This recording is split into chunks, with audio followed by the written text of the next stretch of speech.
Pleasure to be back here at Groundswell again. Let's dive into it because we have 3 speakers and lots to get through, and probably it's going to be a bit of a squashed session.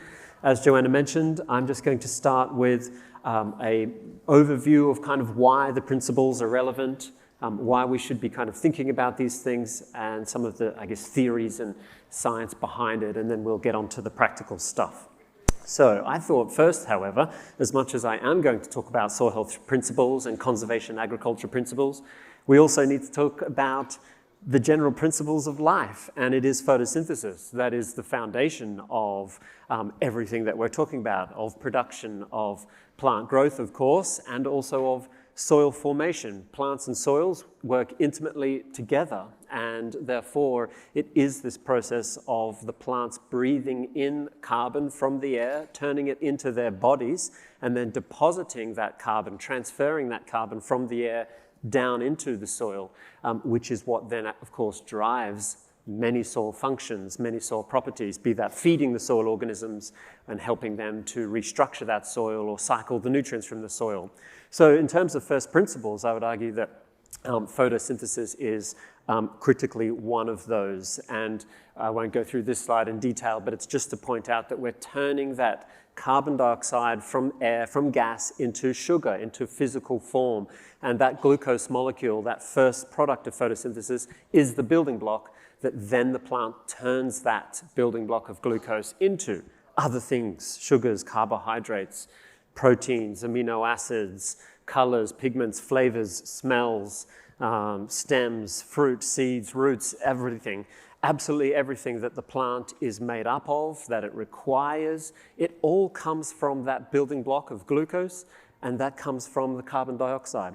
So it is the plants as the antenna to bring carbon into the soil, which then helps to drive everything that we're interested in. And it is also then that transfer, not just in terms of the plant litter, the biomass, the residues which decay and decompose and are integrated into the soil. It is then through these root exudates, the sugary carbon compounds that are leaking out of the roots. And these are particularly important to feed the soil biology, to drive the living processes in the soil.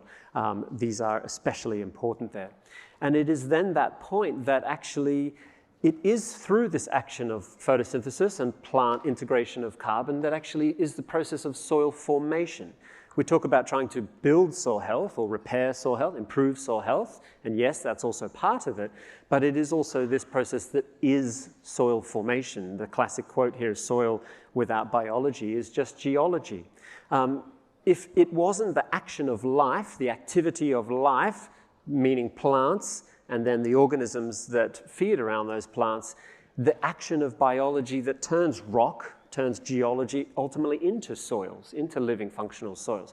If we don't have the action of life, of living processes, photosynthesis and microbes, cycling together there, we just have rock. We won't actually have soil formation.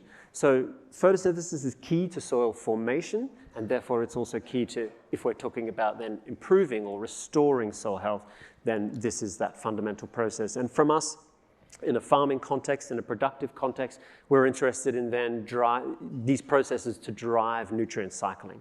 We want soils to deliver nutrients, and soils have lots of nutrients in them in more soluble, highly available fractions, some other more locked up, unavailable fractions. But through these interactions of carbon feeding organisms, they can cycle nutrients and deliver those nutrients to our plants to drive production for, be that crops or be that for grasslands. So that's really, I would say, a first principle squashed in very quickly. Now let's get to the applied and practical first principles. So conservation agriculture, wonderful 3 simple sets of ideas here. Minimizing that soil disturbance, keeping that soil covered with either litter or living roots, and then this point about diversity, trying to integrate more diversity. 3 very simple rules that have gained huge traction all around the world with these conservation agriculture principles. And I think we're all familiar with the discussion around no-till, and we're going to talk about this now in a second, but it's just one piece of that puzzle. And it's like a three-legged stool. We have to also be thinking about soil cover. We have to also be thinking about plant diversity for that system to really function properly. So minimizing disturbance or any one of these is just one piece of the puzzle. It's about how they all work together is that key message. And that's also then what the soil health principles kind of takes an extra step there further. Also, yes, minimizing disturbance, maximizing diversity. So there's a nice crossover there. Keeping the soil covered, and then a separate maintaining living root. So we've teased out those two principles there, keeping the soil covered and maintaining a living root, and I'll talk about that in a second. And then, of course, the integration of livestock as that fifth also important principle. And, you know, as you all are aware, these principles are applied all over the world. It's, of course, how we apply them, the different contexts around how best to do that, how to practically do that, then becomes important in drier climates, temperate climates, wetter climates, et cetera, et cetera. It's the different then contexts in which we apply those principles, but the principles are universal in that regard. Okay, so let's talk about disturbance. We want to minimize disturbance. Now, some would go have a pure line on zero till in this definition. Some would maybe say minimizing disturbance, maybe a middle ground that everybody can get on board with, which I think is fine. If you're a purist, you can be a purist, that's okay. I think some small amounts of disturbance is also okay. But again, it's the context around that and what works for you. I think that's the important point. So that's really important, particularly for this topic of soil biology and living soils. When we disturb the soil, when we invert the soil, it's a very disruptive process, particularly to the organisms in the soil. And this is one of the big reasons we want to do no harm, minimizing that disturbance to them so that the organisms can thrive and flourish. So I think this is one big important area of the discussion about minimizing disturbance. It is turning their homes inside out, upside down. And we wouldn't like that if that was done to our homes, and same with the organisms in the soil. So this is one very big impulse.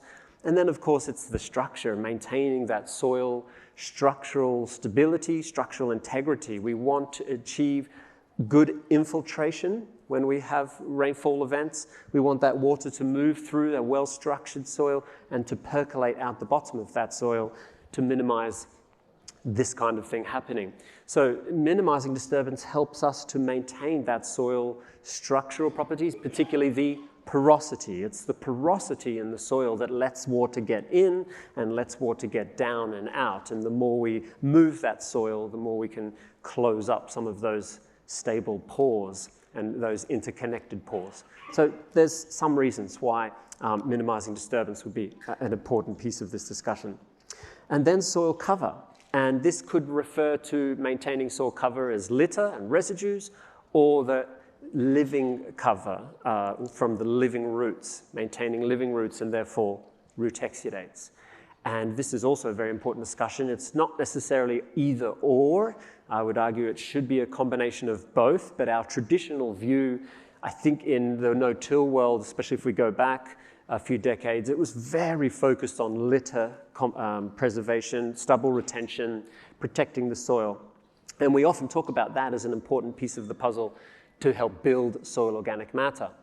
We have some new ideas about building soil organic matter emerging now, a new school of thought that suggests that actually these more root exudates are perhaps also, well, they are a very important half of the story as well that we should be maintaining. Now, litter, I would argue, is very important for soil protection, moisture conservation, preventing erosion, providing habitat for insects, feed for worms. Yes, it's very important in that regard. And root exudates, as I touched on earlier, they're very important for feeding the soil organisms. Soil organisms love those root exudates. It's much more easier for them to digest and to feed on those exudates than it is that complex litter, which is a bit harder to digest, more difficult to degrade, takes a lot more effort and energy to break apart that, to unlock the carbon, the nutrients that those organisms need to feed on. Whereas the root exudates, on the other hand, are highly available, easy to assimilate and to digest, and therefore to grow microbial biomass and to feed the food web and to grow the organisms. So they're both very important. It's not necessarily one of the other. I think if we can maintain both brown and green cover, then we're optimizing kind of both of these pathways.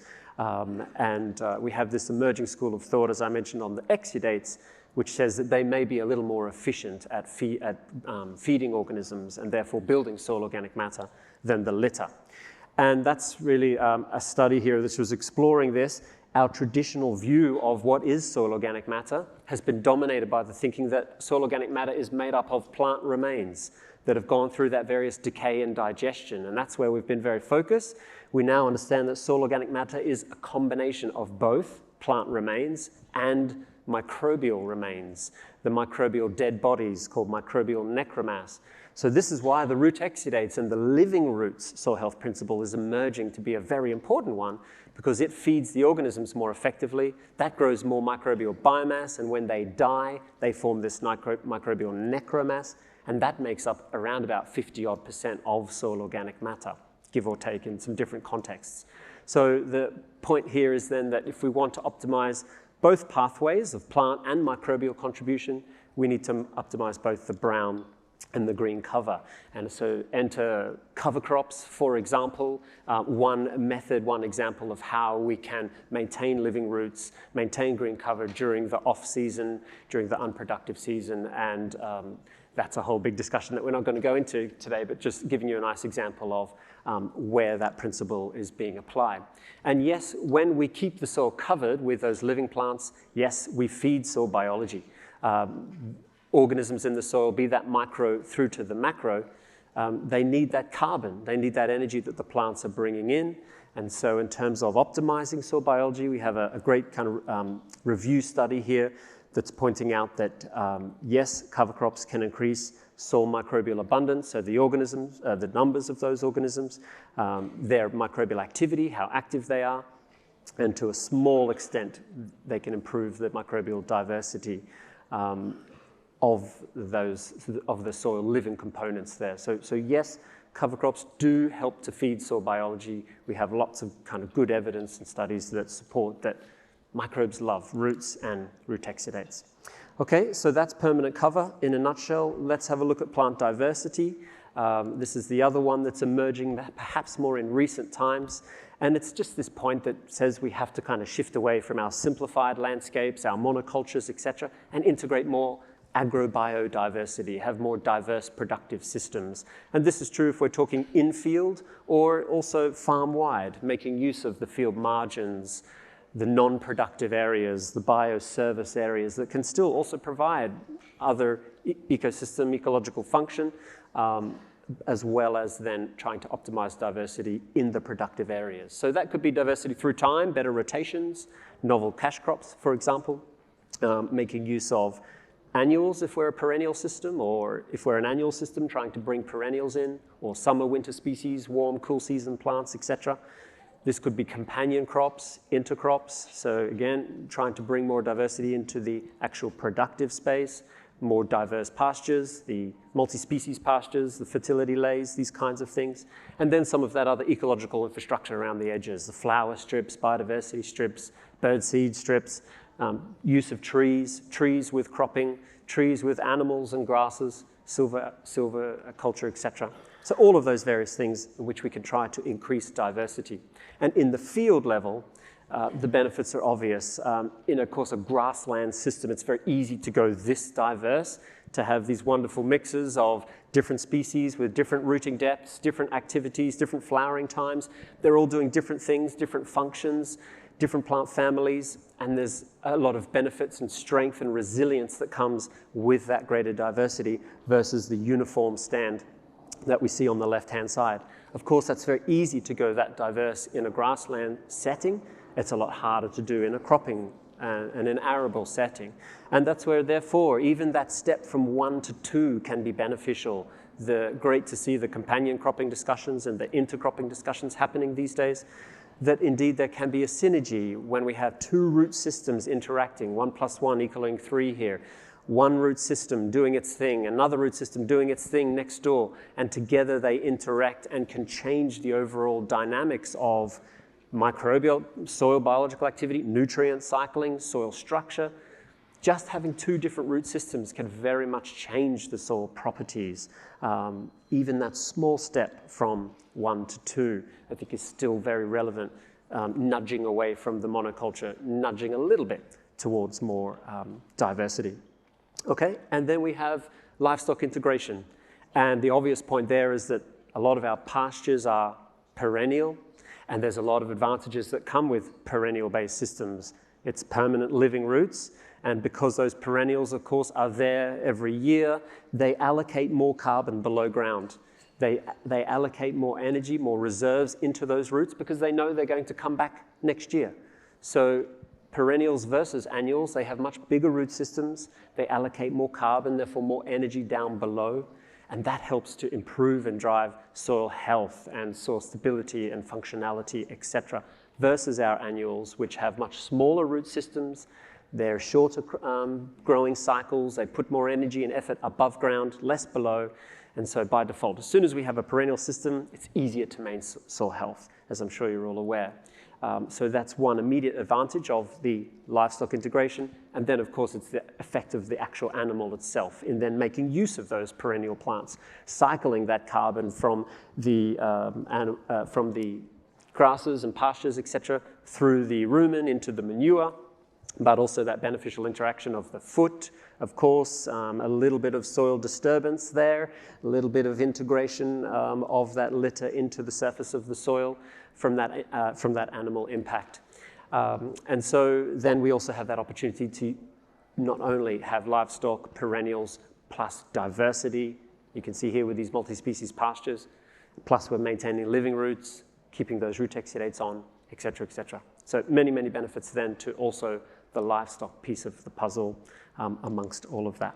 So in summary, I would argue that photosynthesis, it is really the first principle. It's the foundation of getting carbon out of the air and down into the soil, allocated down below to drive all of those soil processes, be that chemical, physical, or biological, and therefore maintain soil health. Like all things, we need a multi-pronged strategy. There's no one silver bullet here. There's no one magic principle. They all work together in an integrated fashion. And that's when they will then work most effectively, when we actually do them all as a system, rather than trying to piecemeal, do a bit of this or a bit of that. It's about integrating many tools into the toolbox, making use of them all. And that's where, be it conservation ag principles, soil health principles, regenerative ag principles, that's where they come into their own. They are a set of principles that we try to integrate as many of those as possible, and we'll hear now from some examples of that being done, towards that broader goal of the systems approach. It's no silver bullet. We have to think of this as the system, the bigger picture, and make everything work together in that regard. So, okay, so next, thank you very much. Next we'll have Mike, who will talk a little bit about the practical.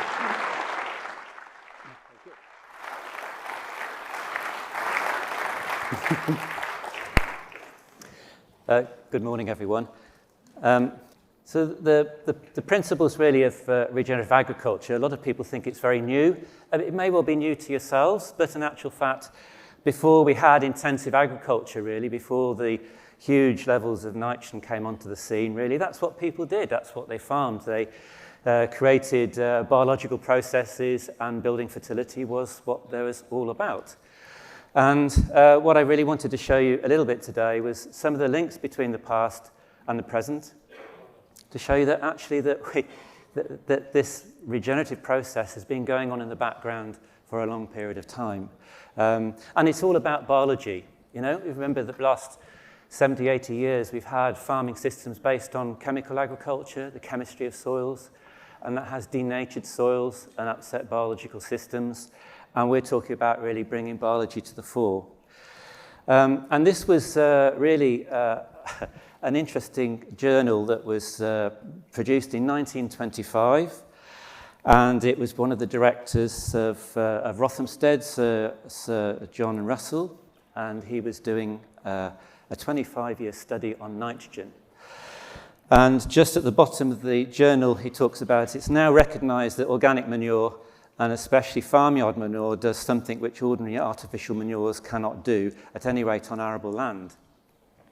detailed study of the Rothamsted field's results has shown that the continued use of artificials on arable land leads to a falling off in fertility.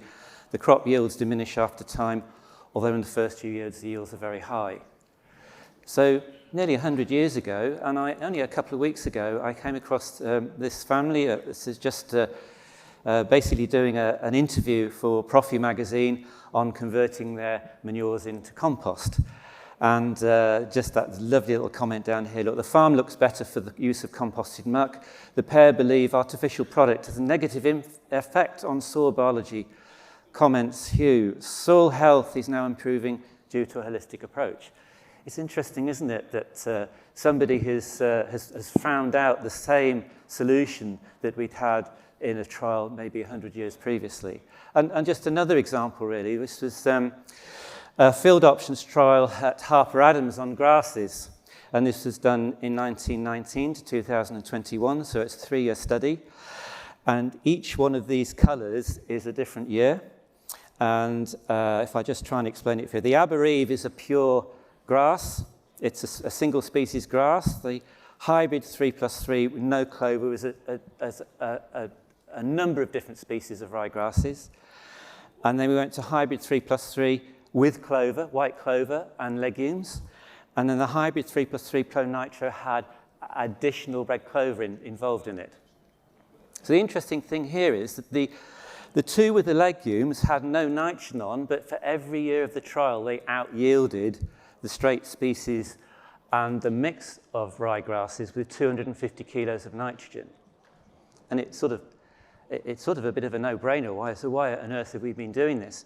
But if you go back to 1955 and fertility pastures with Newman Turner, he did a 10-year study on herbal lays and reported that exactly in 1955. And the basis of his book was herbal lays as the basis of soil fertility building on the farm. Again, we have a link really with the past and incredible knowledge that we'd had back then. There were a huge number of eloquent and intelligent people, scientists, that were all talking about the benefits of biological farming in those days. Each one of these people I've put down here have written books, numerous books, and each one of them would have had a topic on soil health and the diminishing soil health and soil biology.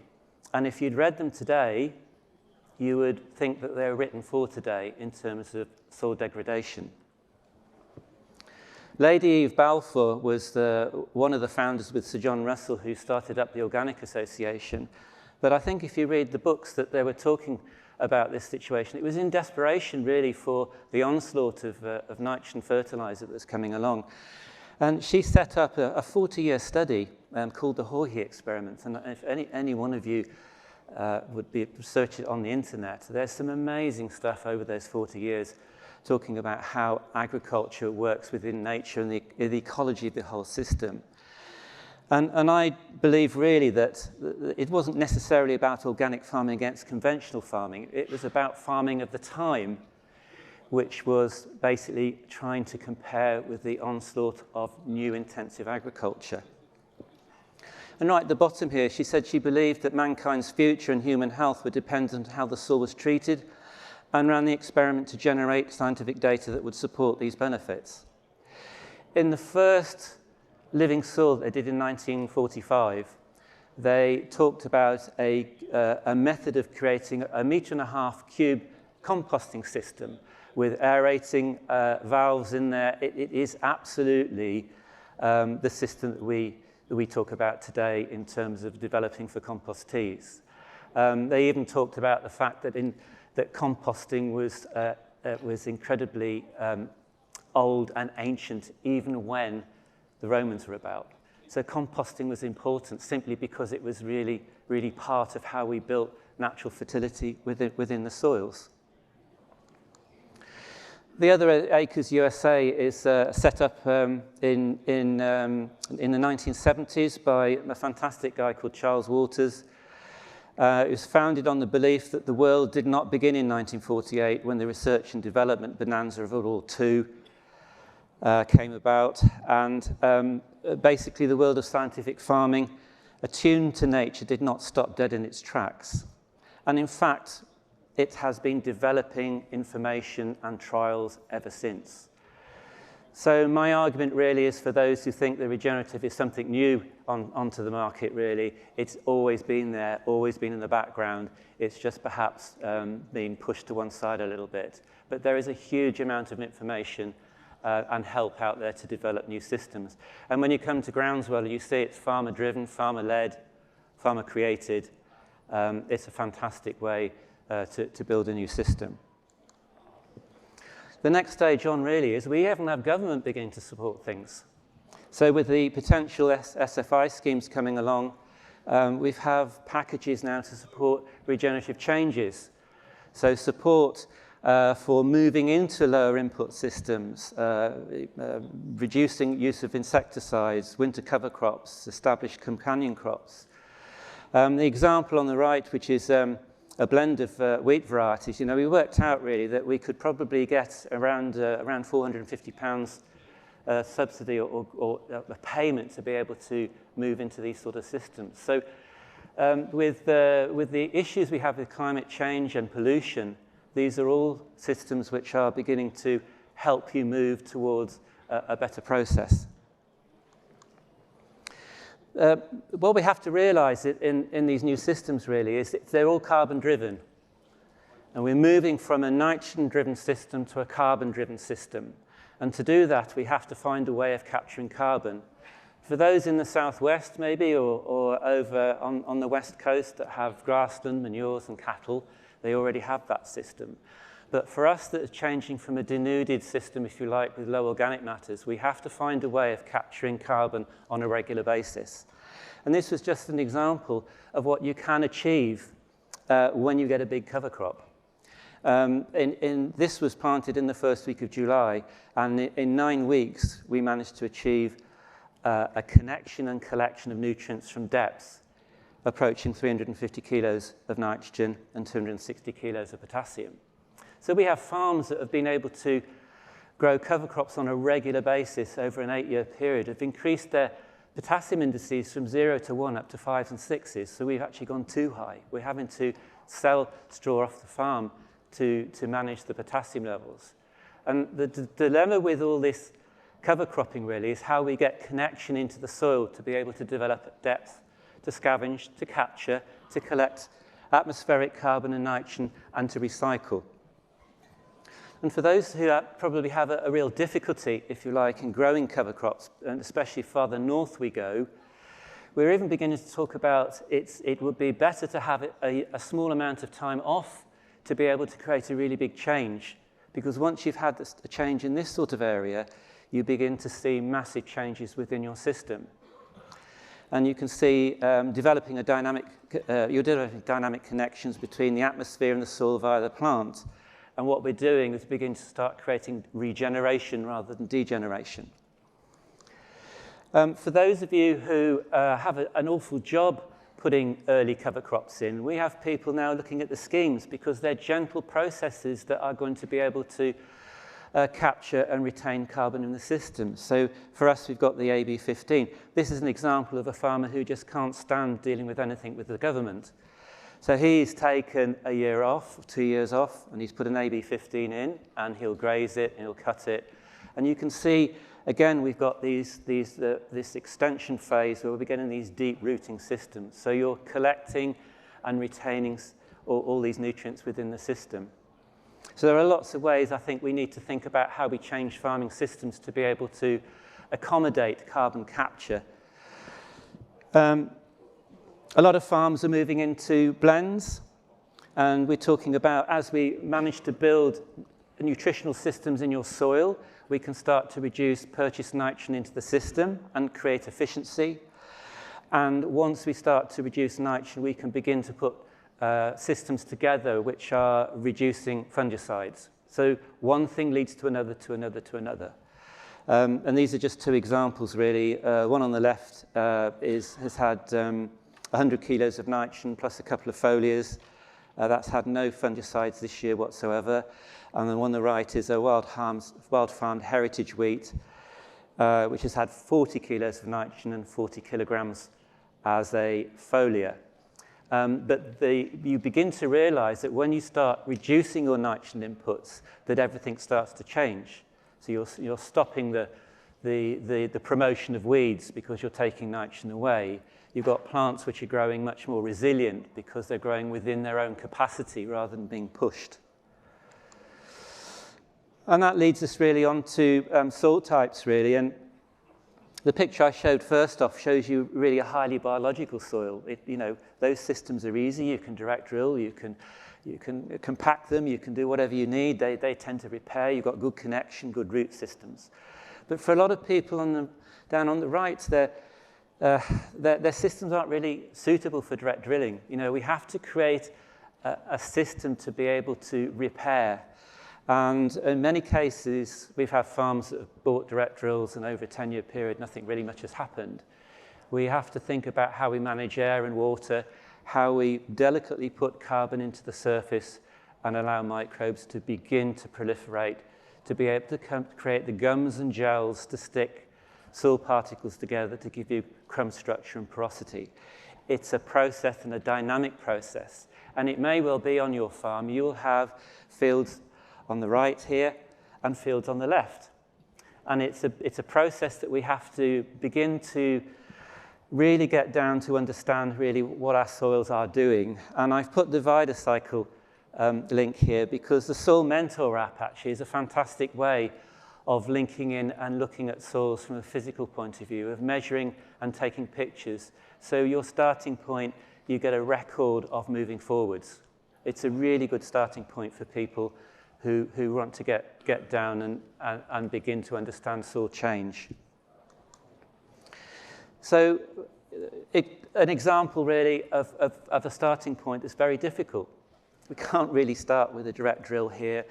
The whole system of reduction is impossible simply because we haven't got anything coming from the soil to be able to provide impetus for yield. So yields have got to come in from outside inputs. So the process of change on these soils are very delicate, and we have to realize that in many instances it's modern farming that's created this. And what we just really need to do is to try and figure out how we create a systems change to allow these soils to start to recover. An example really, I don't know which is right or left here, but we've got two pictures here. The one on my left has been a wheat field that's been drilled. It's only 10 days old. We've got root systems nearly 12 inches long. And that poor field that I showed you just previously, this was a wheat plant after 3 months. So you can begin to see the dynamics of what happens when we have soils which denature, is that we end up relying more and more on things to try and promote growth. Whereas actually what we're trying to do is to get the farm to farm for us rather than us to farm the soil. It's a much better way once you manage to move systems going forward. This is actually a wheat field. This is resistant ryegrass. This is becoming an absolute nightmare. But we can really argue that intensive agriculture, and particularly chemicals, are now causing problems, not solving them. It's a real problem. And we have to think of agriculture in a different forecast. It's taken a long time to get here, but with our reliance on the controls now are just not working. This is just another example. And of course, what happens is this does put you back in control if you're taking a forage crop off. But the dilemma is that it's not solving the problem. So we still have to think about really why we have these problems. So any issue within the system is actually a weakness in our farming. And we need to think about, rather than sort of ignoring that weakness and using a chemical or a product to get over it, is to think how we can manage that system so we can push it out. So it really comes to looking at old knowledge, really combined with new technology and new ways of measurement. And, we have a lot of new ideas coming along. This is an inter-row mower linked in with the farmed wild system. And surely I would say, is it time to change our ideas about farming systems and soils, chemicals, cropping nutrition, really, to try and to build a partnership with nature and farmers sharing newfound innovation, wisdom, and common sense. There's a huge amount of interest in how we develop this carbon and connection with nature.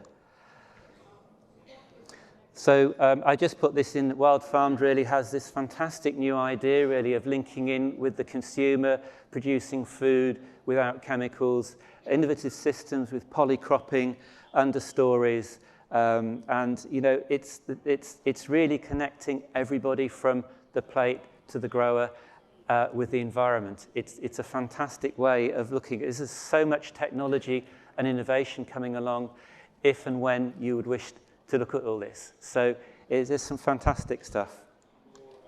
And of course, how we perhaps look towards using less chemicals and how we move into a system which is living with cropping systems on the whole.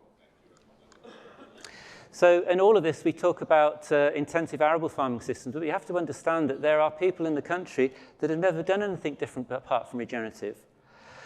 Some people have always practiced fertility building and never joined the chemical approach. And you know, this is just an example of somebody that's always farmed with livestock, grass, manures. This has had 50 kilos of nitrogen, hasn't had any fungicides on. This was last year, but look at the size of the flag leaf. You know, you could begin to see, once we connect with nature and fertility, actually what we can achieve with very little. And so just really to sum up, really, the dilemma of mindset change. Well, I think one of the biggest things is that we really do need to manage from the roots up and not product down. And if we don't think about it like that, what's going to happen, really, is that you're going to be more product-based going forward. And that's not a problem if that's what works with your system. But if you want to change and develop a system, it really does have to work from soil up, because they are fundamental changes. The possibilities of being drawn back into the semi-intensive system, creating hybrids, is a little bit worrying for me, but because it is becoming the basis of how we teach the potential blueprint for regenerative agriculture. But there isn't really a set of rules, and if it fits and it's moving away from chemicals and it's allowing your soils to regenerate, however quickly or slowly, it's a system that you should look at. The dilemma is that each farm is an individual approach. So we're not talking about putting a product in every single farm in the same way anymore. We're looking for solutions for you. We want to become carbon builders every year, not driven by nitrogen, leading to nitrogen capture, scavenging, cycling, and ultimately reduction in purchased fertilizers. And for the most, cover and herbal layers will manage P&K if you do it well. So taking chemicals out of farming builds a new process, a new set of rules or dynamics. And what others do is not necessarily suitable for you. So in the end, really, it's all about balance. And that is what we need to try and understand. Build a systems approach to farming first and product support second. Thank you very much. Right, do we just scroll this on then? It should go to the next one. With a bit of luck. Oh, that one. Well, how did I land here? I've been walking the walk, Andrew Lingham from Rochester in Kent. I've been sort of walking the walk for longer than I care to sort of think about, really. But I have managed to sort of keep my head down, actually, and sort of avoid this for quite a number of years. But anyway, here I am in front of you. Now, this is sort of pretty much my story, really, of where I've come from and where I've gone to. The slides, you're going to have to do quite a bit of reading, but hopefully you'll get the picture. I don't really want to go over everything that sort of Mike and Joel have said, but with this next one here, you've pretty much got our 6 principles of how we are at Court Farm. We're on the end of the North Downs. Rainfall is around 600 mil on some grade 3 soils. We're fairly hungry and really make me work at it. And we go from bare chalk to boulder clay with flint we're within a field. So yeah, it's some pretty tough stuff. And we are drought prone, and I suspect it was restructuring and also sort of the drought side of the issue that was the thing that really sort of drove me forward on this. Probably in, about 2008. All of those things are important, and I do find with this system the more you get into it, the more it sort of moves forward exponentially. And the more that you leave the old stuff behind, the more you leave the chemical behind, and the more that every time that you're using chemical, you're creating a chemical compaction situation, and the system starts moving backwards again. You just need to have, it is a leap of faith. You just need to keep moving forward. There have been some hiccups. There have been big hiccups personally within the business and within the cropping. Big things for me are, A, keeping it sourced from nature. Whatever you do, and I'll come onto a slide in a minute, all of my minerals and everything we're doing, we're trying to source from nature and trying to reduce the amount of synthetics we're using. Diversity is another big thing, and that goes right through from your cover crop seed to your livestock breeds, crop blends that I'm growing. Everything is pretty much grown as a blend. And the other thing, which, again, the final point there is living roots. I've always trying to maintain a living root throughout the year, whatever's going on. We're drilling on the green in the autumn. I'm grazing overwinter cover crops with livestock, and we're sort of doing a mob grazing type situation. I'm a store beef and store lamb finisher. And so those are sort of done on it's not a true mob grazing system because I haven't got the livestock numbers to get that intensity of grazing. But what is actually happening, we're sort of moving them on every 2 or 3 days, but with the principle of sort of consuming 60% and leaving 40% and to be left untrampled, basically to feed the bugs and to feed the soils. So what's out and what's in? I put this sort of regen on speed in that, and I was thinking about it earlier, yes, the stuff on the left, on my left, the fungicides, the herbicides, etc., are drugs, and we need to get off them. But it was more the point that when I wrote it that I was thinking about, I was just trying to need to get through this. But fungal seed dressings, why do we need them? I haven't used any for a number of years. We're trying to encourage fungi. We need fungi and bacteria to work. We need a good fungal-bacterial relationship. So why use fungal seed dressings? Insecticides. Jonathan Lingham will tell you for every species you're targeting with an insecticide, you're killing 1,700 others. Why would you want to do that? Bugs, basically, or aphids, or insects that we have problems with are nature's bin men. They're looking to come and do a clean-up job, all right? We haven't done it right in the first place. Slug pellets. Frankly, I've not used a slug pellet for quite a while. We did use a few this last autumn, but previous to that, we'd not used any for probably about 3 or 4 years. One way of negating your need for slug pellets is drilling on the green. What I tend to find with drilling on the green is that the wheat that's coming up, it tends to be wheat, is left alone by the slugs. They will tend to go after the stuff that they've already got a taste for. Nitrogen, I've pretty much to date, I've reduced it by 60%. And you just need to get your head around the fact that you're into a system that's driven by carbon and not by nitrogen. So you just need to build your soil organic matters. All my arable cropping land is between 4.9 and 8.2. All right, so when you've got soil organic matter of 5%, you've got 100 kilos of nitrogen cycling. So it's not available all at one time, but it's there. It's something that can be tapped into. Growth regulators we don't use anymore because basically we cut back nitrogen. We're not elongating the cell. So we all are fortifying it with things like salicylic acid and also potassium silicate. So we're fortifying the cells. We have reduced disease pressure, and we're also getting those cells to stand stronger. And we're growing heritage wheat at the moment. And it's quite amazing to see the effect of that product called Armour, potassium silicate, how strong it will make those stems. Yes, we've had the stuff lean, but it's never gone completely flat on the ground. Fungicide, my fungicide approach, we're using resistant varieties. I'm growing a Group 2 blend at the moment, which has got 6 varieties in it, and that was specifically, well, Group 1 and Group 2 blend, that was specifically chosen for disease resistance. And so far this year, I have not put a fungicide on either my wheat or my winter beans. Yeah, glyphosate, my system will not work without glyphosate. I'm using 40% less. There's an attention to detail process you need to go through.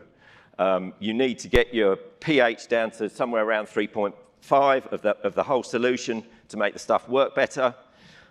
We do that with using citric acid, fulvic acid, fulvic acid will help the absorption into your target plant. The other thing is using low water rates. I tend to favour low water rates, somewhere down to about 80 litres a hectare. Right, coming on to herbicides, yes, I am still using them, but I'm using a pre-emergent in the autumn. But what we're tending to find in the spring, because we're building fungi, and also looking at what weeds we've got and what indicators they are, I'm actually finding that we're using less herbicides in the spring. We used to have one hell of a cleaver problem. And this spring, I shouldn't think I've sprayed 50 acres, and I think that's all about looking and just sort of identifying what those weeds are telling you. They are all indicators. And if I can just hold this up, this is a fantastic book. It's called When Weeds Talk. And you look in there and you can see what that weed is an indicator for. Cleavers, for instance, are pretty much low calcium. I've started using a gypsum drench, which I think is having, and it's also having an effect on the blackgrass that we do have and the ryegrass that we have too. Those weeds are indicators for low organic matter, compaction in whatever way, whether it's physical compaction or chemical compaction, and also low calcium. You start addressing those situations, and you will see your weed problems decline. And I think that's a big untapped resource at the minute. This is just another indication. It's certainly not my proudest picture because that band through the middle is a bunch of blackgrass. But it just goes to show at the bottom of the picture there, that's first wheat after millet, and there's my Group 2 blend of 6 varieties. It wasn't a particularly strong crop of millet last autumn, but the fact is that the millet has an allelopathic effect on the grass weeds that are trying to poke through and compete with your wheat crop. The second band, where the blackgrass is the strongest, the second strip there where the blackgrass is the strongest, there was no millet there. That was just as a second wheat, and above, right at the top, is some heritage wheat. Heritage population wheat. Now, what's actually happening there is that there is, in where that top patch where the heritage population wheat is, it's about a foot above the Group 2 blend. And what's actually happening there is a lot of shading going on and competition for the blackgrass. There is blackgrass there, but it's nowhere near as strong as that strip through the middle. Now, just glad to say that strip in the middle is now in a bag, in a silage bag. Right, this is us really, our kit. You don't have to spend thousands. The Amazon Primera, thank you Steve Townsend, he found that for me. At the time I was looking for a dale, a seed hawk dale. That cost me $12,500. We had to spend a bit of time on it. I've done quite a bit of work on jigging it around and changing it. We put guttler press wheels on it. And I've also got it that we don't have to have all the tines down at the same time. So we can have all 4 rows of tines down, or we can drill on every other row, or I can just drill 1 row. on the back there is a fertilizer, liquid fertilizer applicator that was cobbled together from the remnants of an old HDD mount sprayer. I did buy the Lely tank. Below that, yeah, I've now got 2 drills. And obviously the Amazon is a tine drill, and there's a lot of these around. The ones below the Vardestat Rapide, that cost me 7K in a Cheffin sale. And my 2 sons had great fun getting it home. It was a rigid tine drill. My 2 sons had a great time getting it home and ripping all the surplus stuff off. Off came all the rigid tines, off came the levelling board, and we're just left with 2 rows of discs now, and the press wheels at the back. And I managed to find a second-hand fertiliser applicator for about 1,400 quid, and I expect it's cost us 2 grand to date to pretty much get that tuned up to a liquid fertiliser applicator on that. In the middle at the top there, sorry about this, Trevor. You don't need to spend a fortune on a peristaltic pump if you're putting chewy stuff through or trying to get chewy stuff, compost extracts or teas or vermicast extracts into the ground. It's not my idea. It's picked up from the net. Microtubing. You can probably just about see there's some black coils there. That's 15 foot of 2 mil ID pipe coiled up together, and that is providing your control, your flow rate to the soil. All the orifices in this system have been removed. All right, so you can start using heavier, chewier type material, and actually without worrying about having to try and get it through a small orifice or putting on more than you really want to. So that's one way around it. And if you want to change your flow rate, all you do is put more coils on the loop or take a few off. I was very much a purist, Mike, wasn't I? All right, don't move the soil. All right, I'm very much just relying solely on the drill to do its work. But Mike convinced me probably about 18 months ago that we ought to think about it. He kept prodding me and suggesting that we should. But anyway, long story short, we did. I had an old shakerator, which I put a Metcalfe conversion on. That's cost us pretty much 1,600 quid in labour to convert. And we've lifted probably about 20 hectares or so. And yeah, the wheat that I've got there now is probably the best that's been in those fields. So do it judiciously, get your spade out, dig a hole, see what's going on. Just go below the compaction layer. Yeah, in the middle at the bottom there, yes, I went to France to get a carrier, and I managed to pick up just an air seeder for the time I bought the bits and just upgraded it was about £1 grand. So we got the option of going there, just moving a little bit of soil maybe in the autumn and getting cover crop established. And finally, yeah, my sons and I, that's as far as we've got with the roller crimper. It'll be finished one day.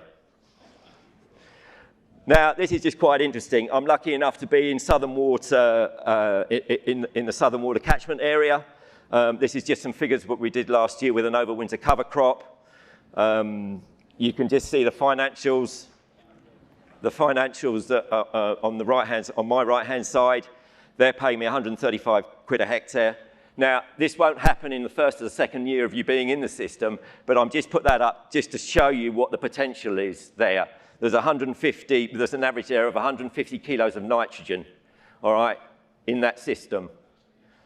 Now, last autumn, as you probably appreciate, those that are in the UK, it wasn't the greatest of times to get cover crops away, but we did. And they weren't the biggest of cover crops above the ground, but that's the sort of figures that they returned. So, you know, I just put it to you, what's not to like? 150 kilos of nitrogen average per hectare, increase in soil organic matter, improved infiltration and water cycling, and reduced soil erosion. And there was a potential there to have a grazing off for sheep. Right. A lot of what we talk about in regen, a lot of it is sort of production focused. This is probably sort of the forgotten side, really, but is the community and the people involved. I'm up for building healthy soils, to produce healthy livestock and healthy grain, to feed and make healthy people and make healthy communities and a healthy business. And these are just some of the folks, or just some of the things we've got going on around at Cool Farm. We've got a butcher's shop there that's been established for 20 years. Within the last 2 years, we've added a baker, which is not my business, but ultimately I want to see the heritage grains go there. I rent out a shed to Colin the mower man. Every morning his shed empties, there's about 20 or 30 mowers come out, and he gets beavering away, and at the end of the day, they all go back in, or they're collected or whatever else. But yeah, he's a good man to have about, incredible mechanic. We've just this year, we've now got the Moot Brew Company on the site as well. And they got a brewery and tap room, and they can't make the stuff quick enough. So we're starting to see a community come together. And I also rent some space to some guys who are tree surgeons. All their wood chip is coming back to the farm. Obviously, we're composting that, and that's going back out. We have another business there, another micro business there. We have got a couple of beekeepers, and we've also got Abby with her hens. Hen Pals is a rent-a-hen operation, basically. The eggs to a degree are a byproduct, but they end up in the farm shop. The guys on the left there, the nutters, I'm one of the nutters from Kent. You've probably heard or read about us. We were an original group of 8, basically formed from base UK within Kent. We've now expanded to 13, so I had to mention that. Those guys would never forgive me. We exchange ideas. We've got a WhatsApp group. We meet, probably not as often as we should do, and we buy cover crop seed together. Those Herberts on the other side, 2 of them are mine, my 2 sons, Alex and Harry, and Ewan, our student, who's at the local agricultural college. Ewan came as a butcher's boy, a Saturday butcher's boy, and he's now been helping us. Yeah, he's been helping us for 2 years on the farm now. So, you know, my 2 boys, should they come home, it's going to be 5th generation, so epigenetics works, okay? It works. And that can extrapolate down to your cereal varieties as well. You keep saving your own seed and whatever else, you will see those benefits of home saved seed going forward into the next generation. You will get a site-specific variety. These are some of our products. We're pasture for life beef and lamb producers. We make our own pies and pasties. There's Abby's eggs in the middle there. At Ranscombe Farm, where I'm a tenant, a local distillery gathers a lot of herbs and forbs and to infuse into a gin. Something I've been trying to do for probably about the last 20 years. I've finally got some beer into some branded Court Farm. We've got some Court Farm ales, so that has been sort of on my wish list for a while. Just going on to that, I am a Plant Life's tenant at Ranscombe Farm. Plant Life are a conservation charitable trust. We've got the most important arable SSSI within the whole of the UK, and there's just a few of the things there that are particular to Ranscombe, and in some instances you'll see that Ranscombe is the only place where they occur naturally, all right, without being substituted, planted or whatever. Now, I said I'd do this for Richard. Richard Moyes, he was the project manager up there, and he's written a fantastic book, actually. That is a commercial farm up there, and I actually centre my mid-tier and higher-tier schemes there. And it's good to see how those schemes work alongside conservation. In actual fact, they have with the 6-metre strips that we got around a lot of the arable fields, has been a big contribution to predator habitat, especially. Now, this book, it is 13 quid. I haven't read it all, but it's an extremely good read. It is available on the Edifos stand. Just some random pictures. Our beekeeper. I did grow some no-till spuds. I manage for my landlords a conservation grazing scheme which we have got Hebrideans on. There's a few of the gongs that we've won. It's a constant amazement to me why people want to come and drink beer in my dusty old yard, but they do, and I'm happy for everybody that turns up. And finally, well, down in the bottom right-hand corner, I was lucky enough, again, thanks to Steve Townsend and Base UK, I was lucky enough to go and meet the great man, Gabe Brown, in 2015. That was one hell of a trip. And finally, ignore these guys. It always starts with a drill, doesn't it? So anyway, here's my original drill. It was an old Betterton 3-meter. And yeah, it's finally, yeah, that's its end. It's coming to an end. I started messing around with direct drilling in probably the late 90s, just putting in rape and putting in cover crops for sheep. There's a few things I'm looking to get into. Paramagnetism, yeah. There's a stone mill to come, yeah, a farmer's market to come, and I'm also looking at a micro malt plant because we're growing malting barley. How do we get it into the brewery? So look, this Regen Ag is a never-ending wormhole. Never forget to ask why, and thank you.